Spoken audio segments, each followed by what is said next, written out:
Hi, I'm Gabriel Carrillo from the EdTech Bytes podcast, a part of the Education Podcast Network, just like the show you're listening to now. Shows on the network are individually owned, and opinions expressed may not reflect others. Find other interesting education podcasts at edupodcastnetwork.com.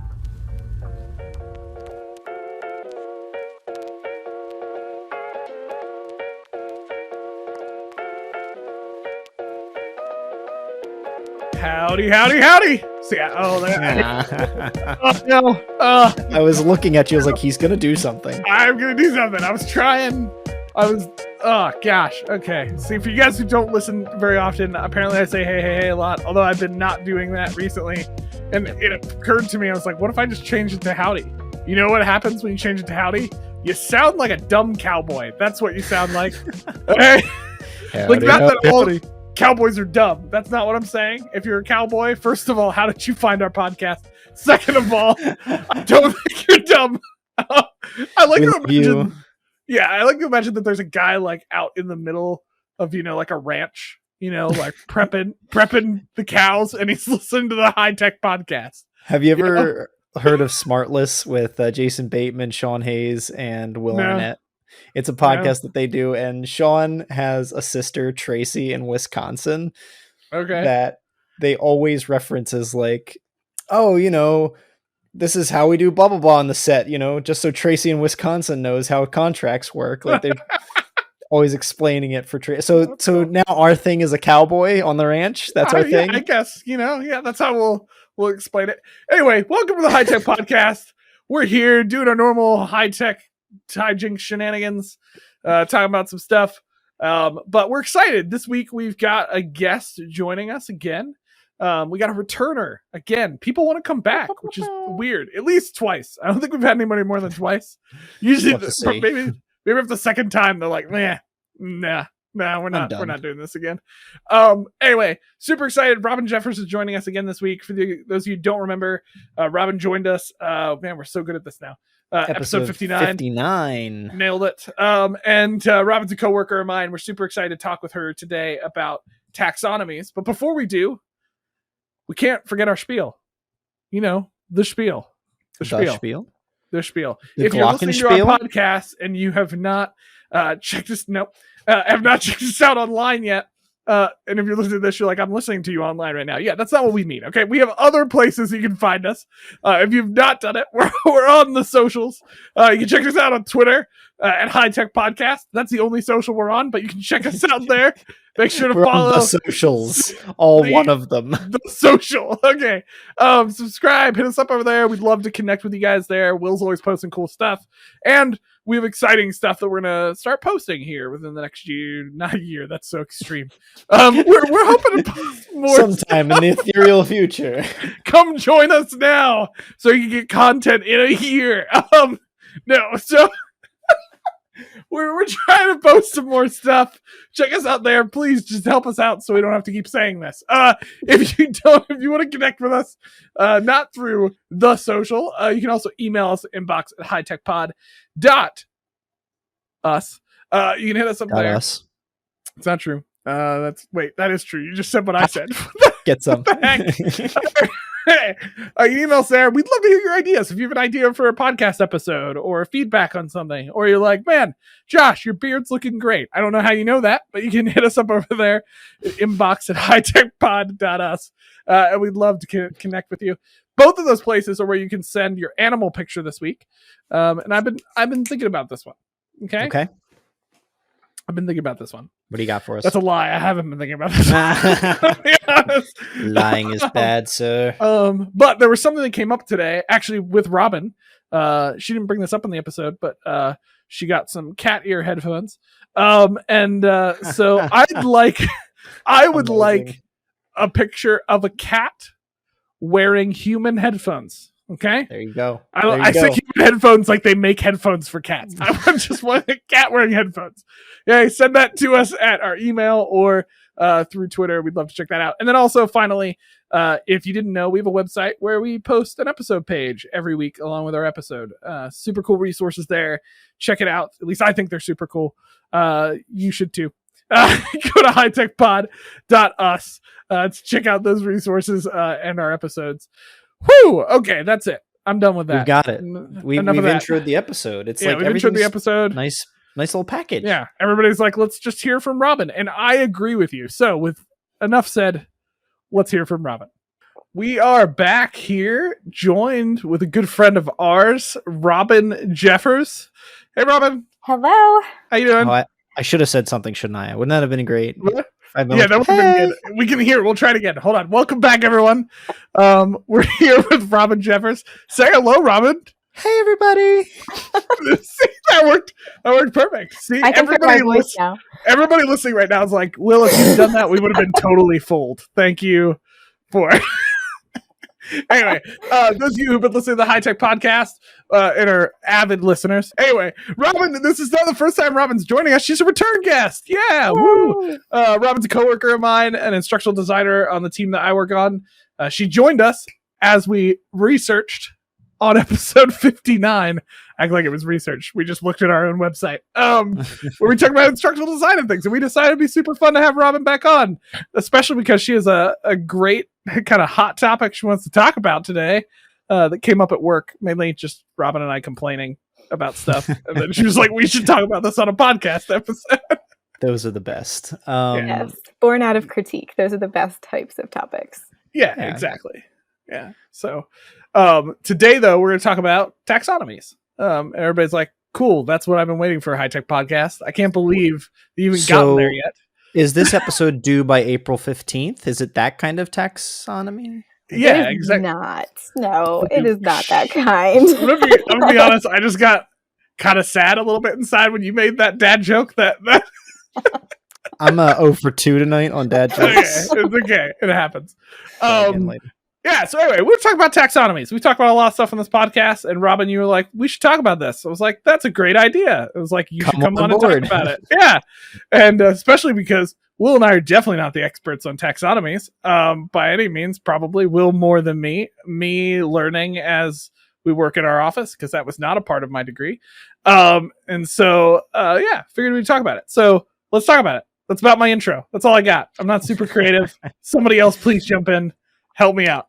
Well, I'll just set Robin up with this. Like, I think almost everyone in education has heard of Bloom's taxonomy. And so if you've ever heard of that, you're in the right ballpark. If you've not heard of Bloom's taxonomy, which is one of many, taxonomies in general are, Robin's got a sweet definition for us. A learning taxonomy describes and categorizes kinds or levels or degrees of learning. And I'm not really an expert either, but I do know that you use these things to guide your curriculum and your assessment and the methods that you're using in a classroom, to define the rigor that you are using with the students. Because what you want to do, of course, students need to know foundational things in order to learn more complicated things, but you want to have a mix of all of these things. You wouldn't want to get through a course teaching only the foundations.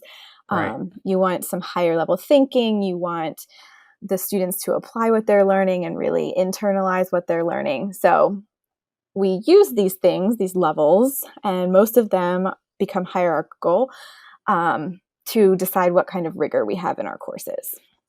And in that way, for me, this has always been one of those things that helps us not only get shared language, but even establish like research norms, right? Like we're saying, how do we measure and quantify what students are doing? Well, unless we have some shared language like a taxonomy, you kind of can't. Like, what does it mean for Josh to create a work of art made out of tanks, and for me to create a work of art made out of, candles? Like, that's very different medium, but we're still creating, right? Like, this is the high tech podcast, folks. I'm not sure what learning goal that would be. You went to like not like learning how to build tanks or anything. You were just like, no, I'm barely creating like the Mona Lisa with tanks right now. Right. And like Sure. but they're very different things. The end product, like there's no way you're gonna get those two things to look the same, but we both said create. No. Isn't that enough? Isn't it enough that we both say think, or we both say create, or we both say apply, right? But it's not. Even in the same, even from taxonomy to taxonomy, apply can maybe mean something a little bit differently. And I think that's why I do like having a broad knowledge of taxonomies. But there's definitely like your team uses one or two for your course development. What do you guys do? We use mainly Webb's depth of knowledge, Webb's Okay. DOK, which has 4 levels.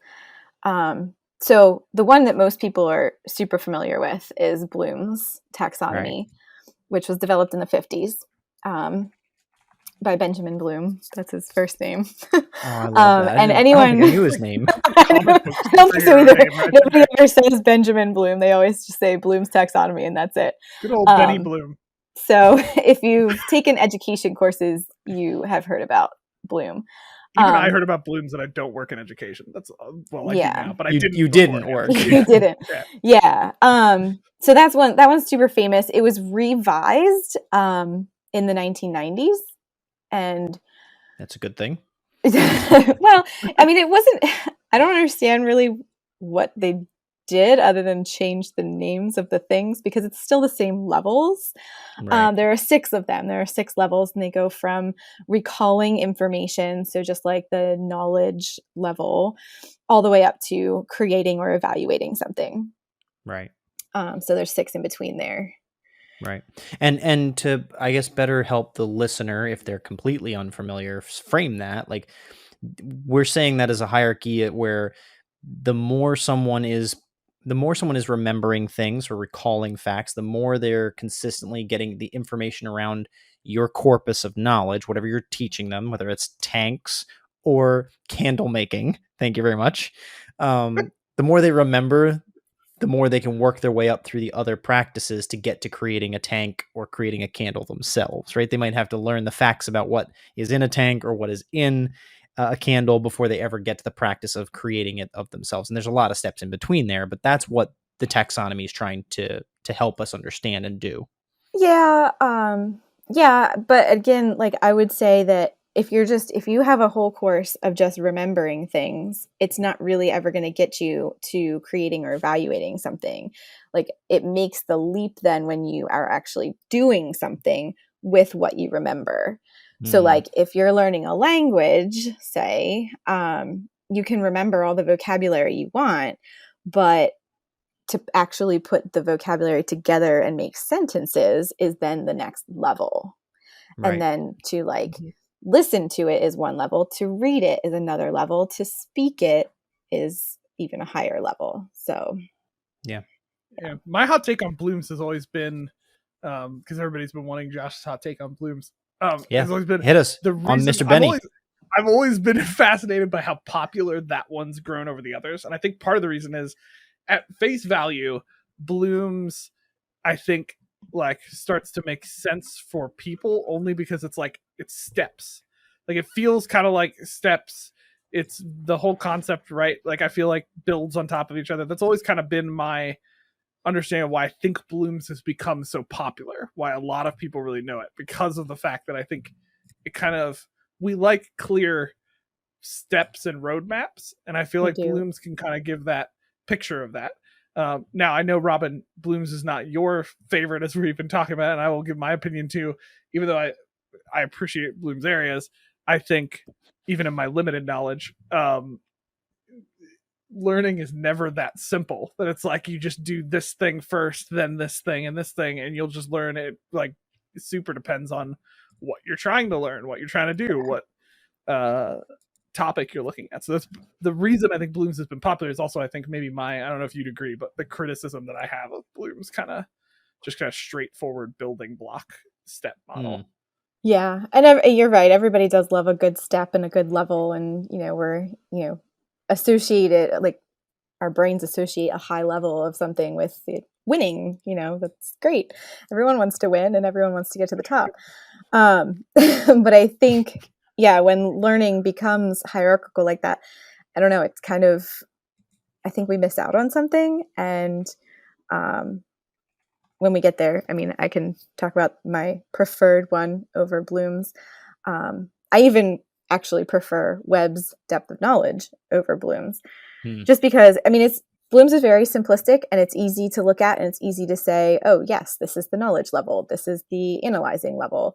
But you're right, learning is not easy. It's not cut and dry. It's not simple. Well, that's kind of the irony, almost the oxymoron of these things. I'm looking, we talked a little bit in prep. We've got a bunch up here and we've got a few we want to make sure we talk about and introduce and stuff like that. But the 6 that I have up, 5 of them are linear hierarchies, from bottom to top. Yep. Only one of them seems to be different from that. It's very special in itself. You're my favorite one.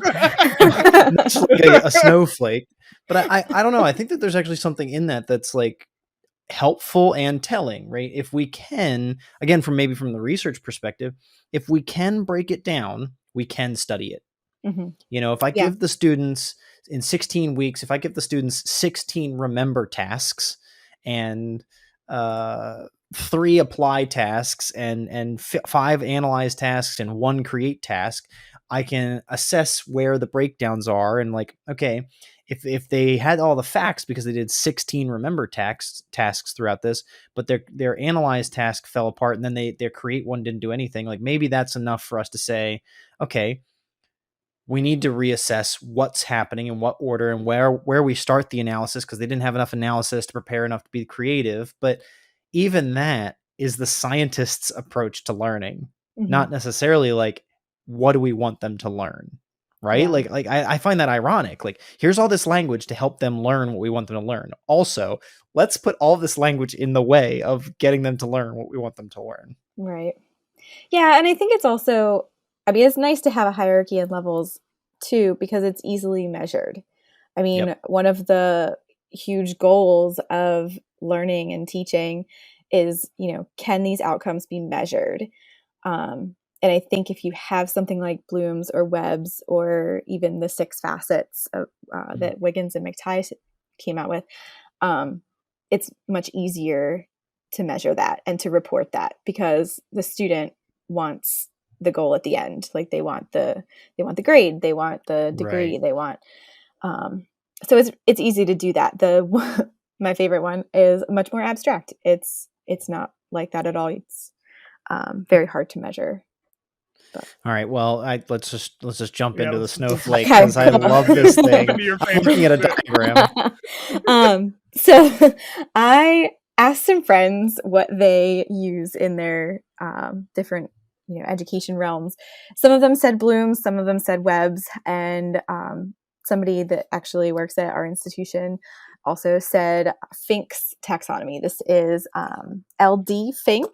His book came out in 2013, and he has more of a significant learning, and I don't even know if I want to call it a taxonomy.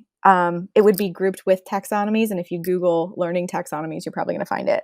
But it's very interactive in nature, and we keep calling it a snowflake or a flower or something because it's very connected. It's all like in a circular kind of pattern. It does have elements of Bloom's and of the 6 facets and Webb's all together, but it is visual in a way that all of those things go together, and you could be doing any number of them at any given time. We actually, so in our office, we have, well, not very many people use it anymore, but when we develop rubrics, we have this rubric catalog, and I actually added some pieces to the rubric catalog based on this significant learning diagram instead of, what we were used to. Things like ethics and moral code and attitude about learning, because it does. Okay, so there are 6 different like petals of the flower, or I don't know, parts of the snowflake. One of them is foundational knowledge, then application, integration, human dimension, which is one that most taxonomies do not have, caring, and then learning how to learn.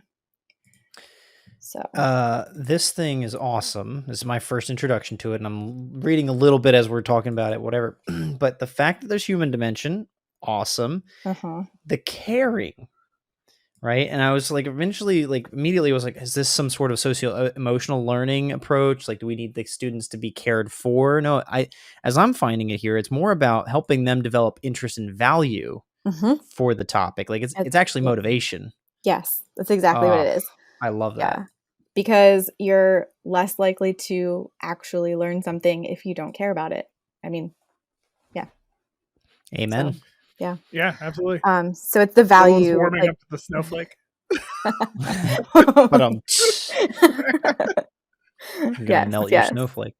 No, I think that the elements themselves are fantastic, and then why it's snowflakey is it's like a pedal. There's overlaps, but I think the point it's trying to communicate is that each of these things is going to overlap with other things, and as they overlap with each other, that significant learning is taking place at the intersection of all of these elements. That's powerful. That's good. Yeah. I don't know if the picture that you're looking at is the same as what's in his book, but it kind of looks like, have you ever done those spirographs? It's like you put your pen in this plastic shape and it's kind of like gears. They go together. You like trace in a, like your pen in a hole, and it like interacts and overlaps. And it kind of looks like one of those to me. But mine's a bunch of just blue shapes around an orange shape. Okay. So I don't think we're looking, at least I'm not looking at the same thing, unless you had way cooler things that came out of that activity than I did. I don't remember mine looking like that at all. I loved Spirograph in the 90s. Yeah. That was super fun. But yeah, I like, and I'm a little familiar with Fink, even though we don't use it in our office as much. Like Webb's is kind of the foundational one that we use. Obviously our coworker, Justin, who's been on the podcast several times now, is a big fan of Finks. And I believe this is in one of our training videos someplace. Yes. Sounds right. Yeah, because now this graphic's starting to click with me again. Yeah, I like the idea of the fact that I think that it makes connections about the fact that there's multiple kind of facets to what learning actually looks like. Because that's the area that I feel like a Bloom's, or even the areas, while they kind of, it makes sense to build on top of each other, I do think it can lend itself to what kind of Will was talking about that can end up happening, which is like, okay, this week needs to be all remember tasks, and then they're going to do these tasks, and if we just do this in this order, they'll learn the topic. And kind of identifying that, like, well, people are more complicated than that. Learning is more complicated than that. There's a lot of other things involved in learning. I really like that Finks also focuses on kind of this last part of like learning how to actually keep learning this thing.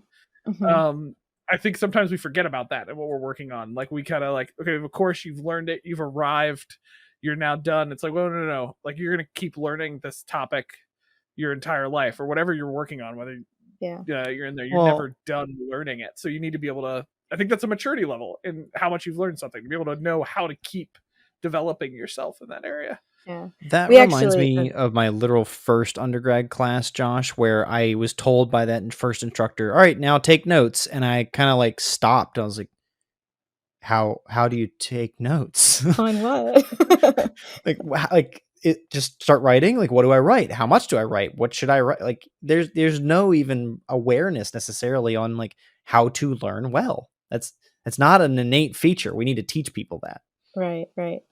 So we studied this as a design team in our office a few years ago, and Fink, and I think you'll like this too. Fink actually defines, so it's the interactive nature of significant learning, and he actually defines significant learning as a change in the learner. So, like, if you accomplish even 2 of these things in tandem, then the learner is probably changed after that experience. Whereas if a learner just recalls knowledge, I've spent thousands of hours making flashcards and, putting one word on one side of a card and then flipping it over for the definition. No one's learning there. I'm memorizing, and maybe that does cause a change in the learner at some point. But I think with all of these 6 things learning together and going, into the affective domain, of things, even the change happens. Yeah. Well, I've had a very recent experience with this where something actually sank in for me, and it's not like I learned the secret to something or added a new skill to my database, right? Like I was learning about my family history. My Nice. uncle's been studying my family history for years. He wrote a 70-page book on it. He's got a few more in the works. Like he loves our family history. And I have heard him say George 1,000 times and Romine and Martha and Mary. These are just names. He and I were just sitting down over it about 2 weeks ago. And I'll tell you, at least from my great-great-grandfather to myself, I now know and have memorized the history. And like you started to say some of these things. I'm like, how did I finally click? At 29, he's been telling me this stuff since I was 13, and it's resonating with me. Like I care this time. I really do care this time. There's a human dimension that's happening between he and I in this experience that's really important. I've learned a lot more about how to learn since then, since the first times he ever talked to me about this, and I have more foundational knowledge, knowing like. In general, my own generation, the generation before me, helps me connect it right back up 2 or 3 more steps that I didn't know. And I can now recite to you, my death dates through the 70s into the 80s of different family members in my great and great grandparent level family. Nice. All because of this. Like I'm seeing why that worked this time. Like in the past, I didn't have certain elements of those things, and I wasn't changing as a learner on that subject. This is benign, right? But this is one of those things that's always stood out to me, is the fact that like formal learning typically misses this. I've seen this kind of stuff for decades. I love saying that now, in martial arts, right? For decades, I've seen this in martial arts, and kids, I see their lives changed. I see instructors changed because they learned something in the martial arts. And I so rarely see this in education. It's unfortunate. It's scary. I actually did see, well, I mean, I was fortunate enough to teach 5-year-olds. Kindergartners are special. Yeah. And there's a lot of growth that happens that kindergarten year. So I was fortunate enough to see the change in the learner. And generally, they do care. I mean, there's not a whole lot of kindergartners who hate school already. Which was yay me, because I was there too. Not yet. But yeah, so there's a lot of change that happens, in early childhood, which I was blessed to be a part of. But yeah, I mean, we can't ignore the human aspect of it. And I don't know when this episode is going to air, but the one that is currently playing this week about is it college for getting a job, or is it for learning? Yep. Oh, yeah. Yeah. We dropped it. I don't remember. I look forward to Tuesdays, I promise.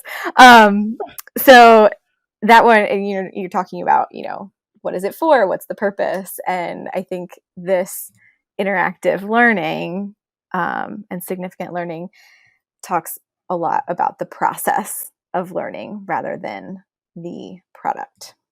Yeah. Yeah, and that's awesome. I mean, that's part of why we did it. This is actually a first, okay?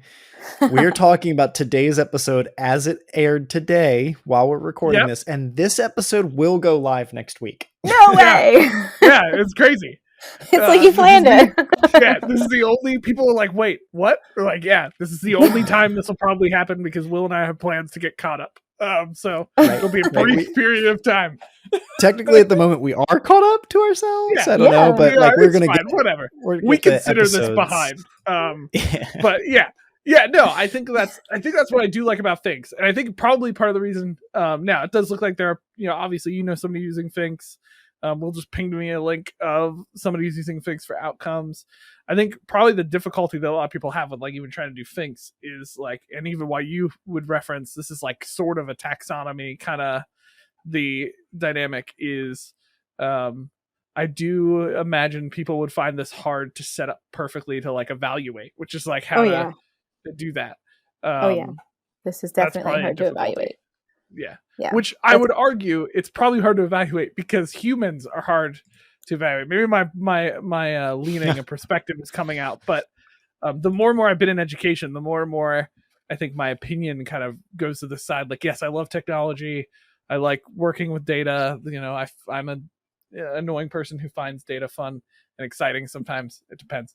But we, I think, get too often into like treating humans like we can really just like they're machines. We can evaluate if we learn. And it's like that's not how this works. Like humans are so much more complex than that. Yeah.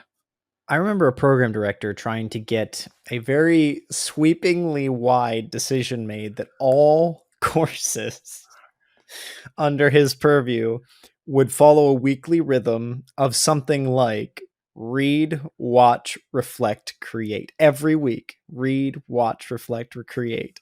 And I that to me is the robot approach. Like if you do this step, then this step, then this step, then this step, 16 weeks in a row, you're going to learn the course information. I don't agree. I just don't. I think that there's something to those rhythms, maybe like some fundamental rhythms every week. I'm not against that.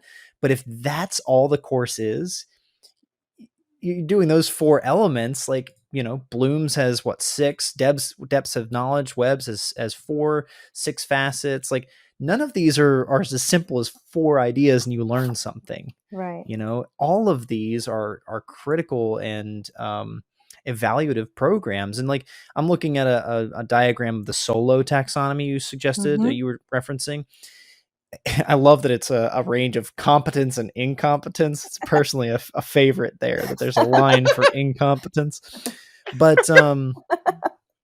each of its steps has 4, 5, 6, 7 verbs that it's associating with their movements. And I think that's reflective of the fact of like, yes, we want to try and make this a taxonomy. We want to make some order here. We want to make a sequence, but it's not simple. Like some of these are more honest that way. Some of them, I think it's on the hands of the beholder, who's using it and using it well. But this is one of those things where I definitely take these as my outline, not my design philosophy. My design philosophy is how to get the students to learn. Right. And then these things might help me write effective objectives or write effective instructions, maybe help me with the scope and sequence a little bit. But I'm actually kind of anti-taxonomy when it comes to practical use. It's just me. Yeah. Well, and even like, so the solo, the one you're referencing, the pre-structural, incompetent, knows nothing. Like, yep. Wow. Same. Learners are like subjects, like, nope, this one is invalid. No. But the 6 facets, I mean, Wiggins and McTighe have other things that I greatly respect too in education, but their 6 facets, they come from the point when a person truly understands something, they can first explain it and then interpret it and then apply it and then have perspective surrounding it and then can empathize with it and then finally have self-knowledge or self-awareness about it. Yeah. And even though that hinted of Maslow for me, but but I was, I can kind of get on board their, progression too. Right. But and they have that, they, get into that affective domain too of learning with that. But yeah. I love these things because it gives us a lot of language and structures to talk about, but it's really for the nerds. The students don't know. The students don't care. No, they don't. Nope. Unless you're teaching education students, they don't care. Average person is going to listen to this episode and be like, "This is what I've always wanted. I wanted somebody to talk about random structures of learning." They just need to stop talking about that darn tanks class and give me more of this. Like, that's no really one's saying that. I'm convinced everybody's waiting for our giant tanks program that's about to release. Yes, it's they gonna are be great. Self-published, and we will accept donations. Self-accredited. It will clearly be sponsored by Microsoft because we say such good things about them on this podcast all the time. Sure. Yeah, we totally do. Hashtag not a sponsor. Turn it in. No, never mind. Tanks course program, self-published, sponsored by Turn It In. That will be obviously what ends up happening. There we go. Yes. There we go. Yeah, absolutely. So man. yeah, okay. So we talked about a handful of taxonomies. We could go on for that for a little while, but now I'm kind of curious. So Robin, this is the High Tech Podcast. So not only do we talk about fun content like taxonomies, we've always got to talk about an episode. I think there's an episode. Yes, An we do app. talk about Yes, we episodes do sometimes, talk about Josh. episodes. Yeah. Look it up. Episode 59, for instance, where Robin first joined us. Where she first joined us, and it was about instructional design. And what was the app, Will? Something like Gym Kit. The Gym Kit? Yeah, It was for working out. Yeah, that episode was all about a digital working out app. No, it's the Gym Kit. Anyway, let's talk about an app. I think there was one episode we didn't, and plays did not have as many plays as the other episodes we've done. So, what's the app you bring to us today? Well, this is a challenge because I get my apps from you guys. So I really had to go on a intense Google search for this one. And I got a lot of your apps that you have already talked about. So kudos to you. Well done. That's both good and bad because we're running out. We're running out of apps. True. That's not true. We have a giant list. We'll still keep finding them. Here's a new one then. Dotstorming. Yes. Dotstorming I love is the the name app of for this today. one. I'll just throw that out there. Yeah, it's kind of creative. It's good. Possibly one of my favorite things that it has is a British guy doing a tutorial for it. So, Yes. so I'm not sure if the creators are from England, but even if they're not, they hired this British guy to do their tutorial. Well done on their part.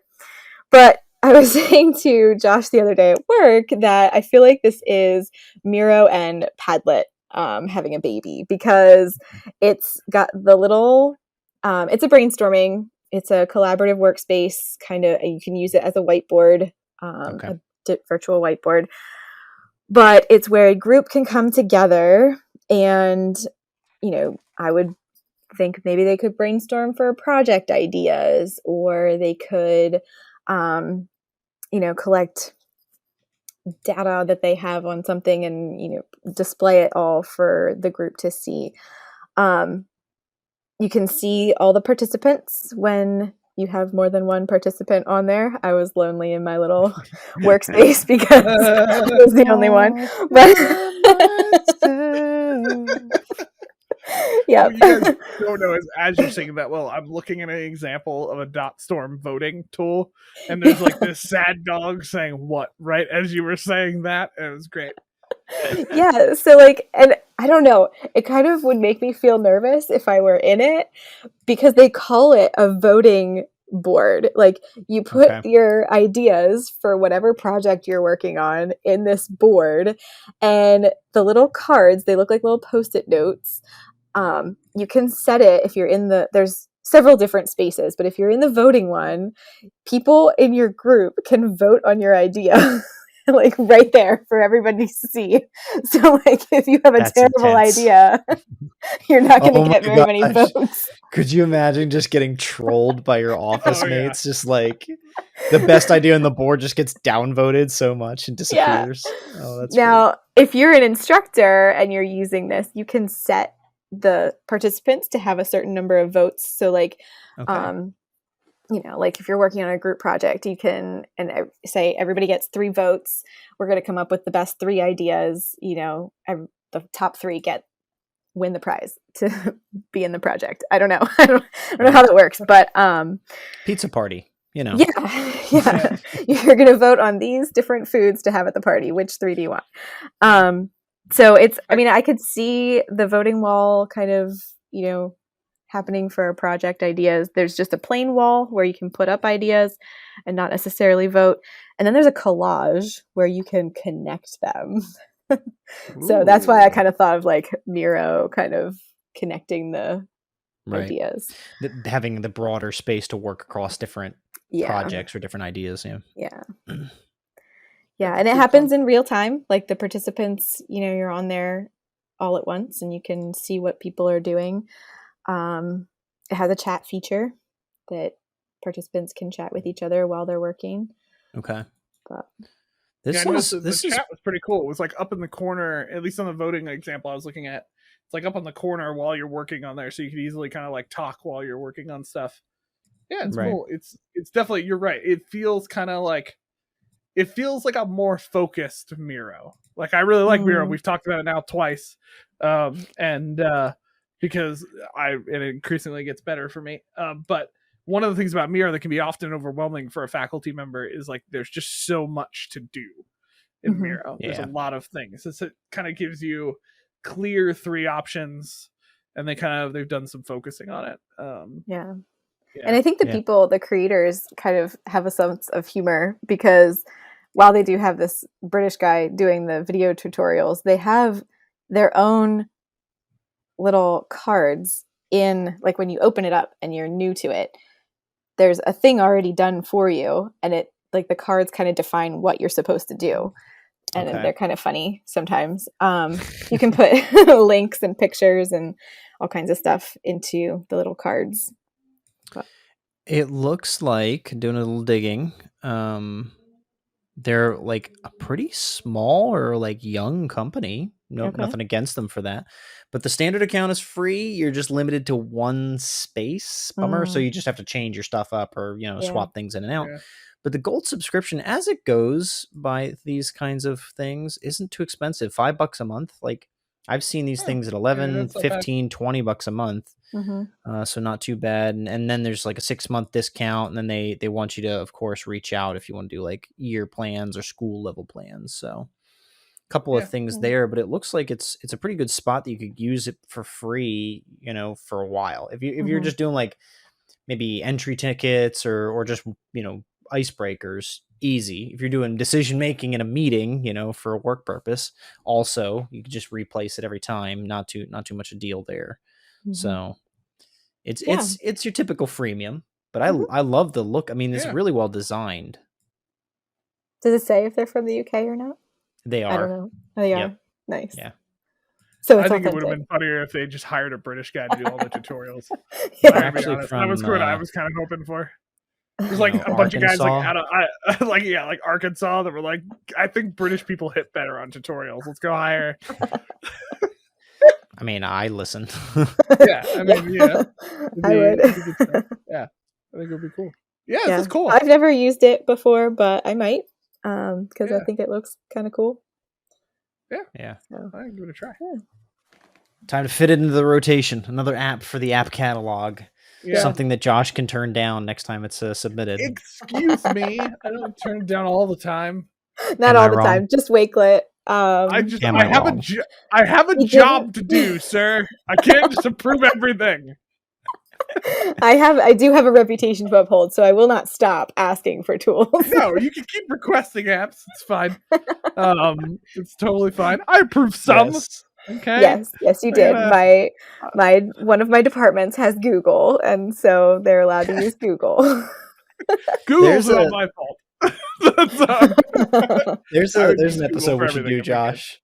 We should just do a compendium episode or series, like all the apps Josh has approved. Yes, 3 episodes. 20. Thank you very much.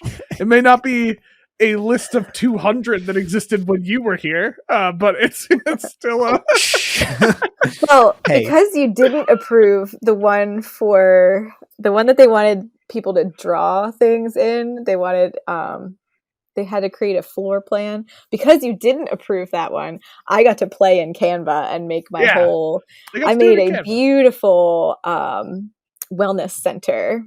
We had a yoga room, we had a ballet room, we had a creativity flying trapeze room. I had a Zen Josh garden. is incidentally building people up by tearing them down first. Listen, everybody listening, if you want to hear my logic, you can go to How to Pick an App from season 1, and you'll hear why Josh doesn't get to be the fun guy approving things all the time.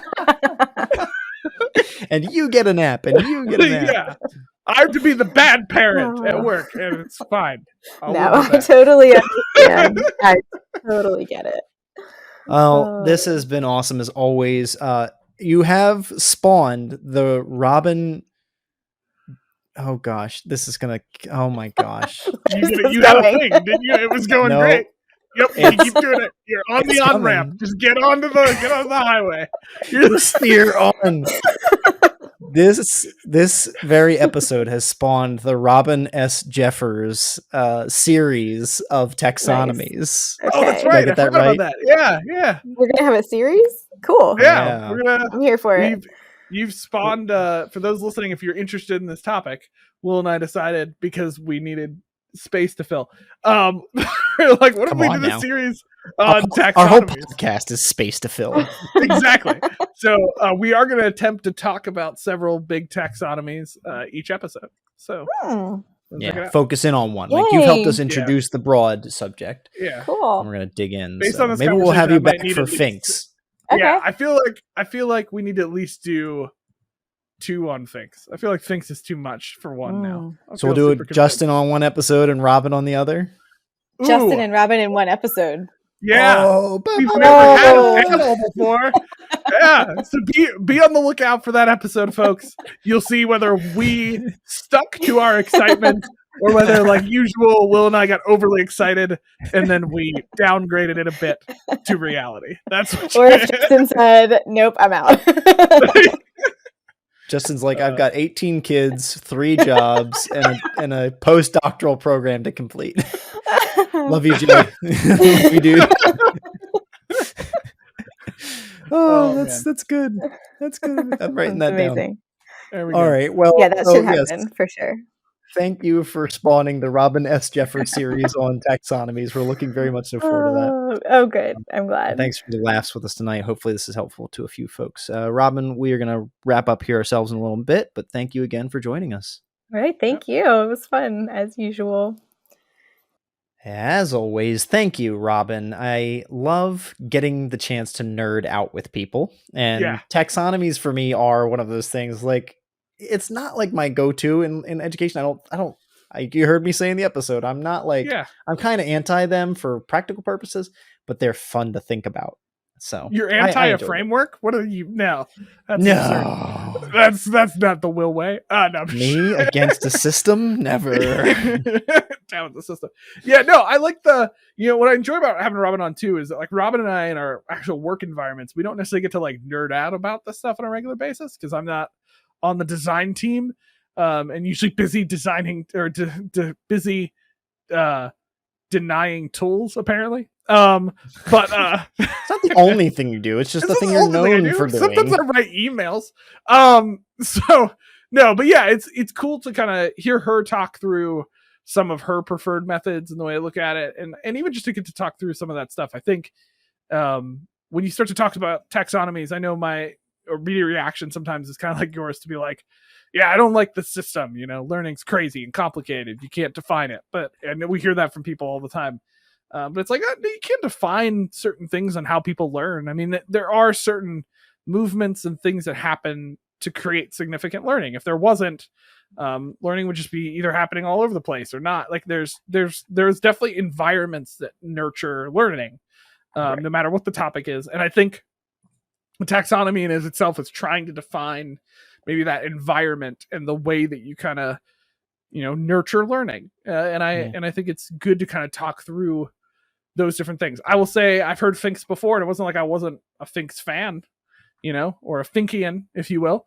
But you should think on that some more. I should. Yeah. No, it's not like I knew what it was. I just haven't really had to put a lot of thought onto which one I like better or not. I will say I think she's kind of won me over to some of what Finks does. I like the depth that and some of the things that Finks goes for, and kind of this more integrated approach that there's kind of multiple pedals, if you will, or sections to learning that can kind of connect. Philosophically, I am like all in with Finks, and even at a fundamental level, I'm in with most of the taxonomies. Like each of the levels of depths of Webb's depths of knowledge, or each of the levels of Kirkpatrick's, right? I see that a lot in corporate like Bloom's. Like there's nothing wrong with the elements themselves, and I think like the point you were just getting at is it really does help us ask the right questions. We need to wonder, right? How do students learn? Yeah. What takes place in their minds, in their character, in their personality as they learn? And Bloom's is just encouraging us to ask it in these specific questions in this specific sequence. Yeah. I like that Fink's is like, ask all the questions at once. It's an amorphous blob, right? Yeah. But I think it's all good to like prompt us and lead us and get us researching the answers. I just don't think we need to like, and I talked about this in a little bit in the episode, but every week should not be do these 4 things in the sequence and then your students will learn. That's not real. That's not going to work. It might accomplish something, but it's not what we're trying to get to when we want to change students' lives. Yeah, I think, well, and I think it's got to be a balance, because I think you can define broad category. I didn't bring this up, and we can talk more about this in the coming series we'll talk about with taxonomies. I think you can define kind of broad categories that should be like, maybe you should be looking to nail each week, or like have a part of what you're doing. I think we just can't, I think sometimes we also get too concrete about what that thing means. Like apply means all this and only this. It's like, well, no, I think it can kind of encompass all these different things, right? And so like, I think that's where we just have to be careful. I will say this, I wish I would have thought about this while we were talking with Robin. I think I'm going to create my own taxonomy off of this. I think maybe we'll call it the Schwarzenegger. No, I'm just joking. But at the end of the day, like, you know, I don't do a lot of cooking, but when I do, I realize like there is kind of the skill that happens, right? When you're first starting to try to help people, when you're starting to cook, where you need to follow a hard recipe. Okay. Sure. Or like you got a recipe book, you should follow that closely. We'll put that in the Josh category. Okay. Where I'm not a great cook. I don't cook a lot. So I should probably have clear instructions of how to do that. Okay? Step 1, turn on the oven. Yeah, exactly. There's some steps, but there's also a lot of different elements. There's a lot of different recipes and things you got to throw in there, and they all kind of come together and mix together to create whatever you're making. Right. Yeah. And then you got the pros who've been doing it longer, who have really become comfortable with that. And they can, you know, dance with a little bit, vary what they're doing. They don't have to follow the exact method and things like that. I kind of get the vibe that a taxonomy, if it's serving itself well, I think serves itself that way, which is where like it's a guiding principle. And especially as you're first starting out, trying to teach, trying to help build environments for people to learn. I do think kind of more rigidly kind of feeling out a taxonomy that you can kind of guide your way through the process is helpful. But the point is that as students move farther along and you move further along, I think we've got to be careful not to just make the taxonomy a rigid system that we think's producing what we want, but is actually just kind of a array of items that can kind of come together to create a beautiful dish or recipe of learning, you know? And so that's why I think it's important to look at all the different things that people are talking about in learning and try to figure out what exactly can be helpful in this, what can kind of come together to make the thing that we need to make happen, to what you said, to get the student learning at the end of the day. Yeah. You know, this is something that we're so interested in. We're going to dig deeper into it episode by episode coming forwards, not next week, but soon enough. But like, I don't know. I love this. And I think it is something that needs to go into all of our courses. I want to advocate for it with all faculty. Like, it's important. It really does drive us back to the learning and make sure that the students are getting what they need out of things. Yeah. All right. That's a wrap on this episode, which will eventually introduce a series. However, until then, next week, episode 69, we have Lene Sanut joining us, a good friend of mine through Pedagogy, for our first episode in the series on learning designers react. So a couple more episodes coming for us with a little bit of a series here. You'll hear a little bit more about what that means next week. But if you're familiar with the kind of React series on YouTube or anything like that, I think you're in for a treat. Until that episode, make sure to find us on Twitter at Hightech Podcast. Subscribe, like, tweet, retweet, all those fun things. Inbox, hightechpod.us or .us, depending on who you ask, right? Nope, or which taxonomy you follow. And then our website, hightechpod.us as well. All of our resources always available for you and anyone else there. Please do share with your friends and colleagues. All right. Thank you again for joining us for another week as we continue to learn what it looks like to harness technology and taxonomies in the classroom, whether online or in person. Until next time, see ya. See ya.